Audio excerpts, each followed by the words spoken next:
kuvusha. Ni swala tu la muda. Amina, watumishi wa Bwana. Tambua, usimfundishe Mungu cha kufanya. Mwanzo sura ya 16 mstari wa kwanza hadi wa 6. Msomaji karibu.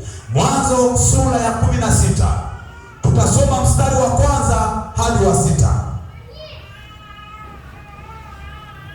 Mzalia mwana.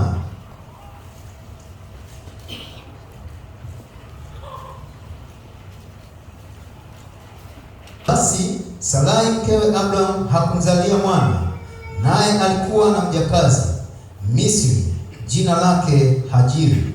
Sarai akamwambia Abraham, basi sasa Bwana amenifunga tumbo nisizae, umwingilie mjakazi wangu, labda nitapata uzao kwa yeye. Abraham akaisikiliza sauti ya Sarai. Sarai mkewe Abraham akamtwaa Hajiri Misri mjakazi wake. Baada ya kukaa Abraham katika nchi ya Kanaani miaka 10, akampa Abraham mumewe awe mkewe. Basi akamwingilia Hajiri, naye akapata mimba. Naye alipoona ya kwamba amepata mimba, bibi yake alikuwa duni machoni pake.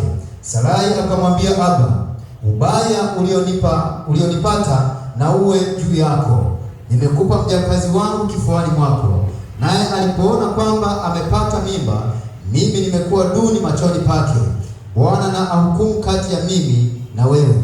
Naye Abraham akamwambia Sarai, tazama, mjakazi wako yu mkononi mwako, mtendee lililo jema machoni pako. Sarai akamtesa, naye akakimbia kutoka mbele yake. Baba, katika jina la Yesu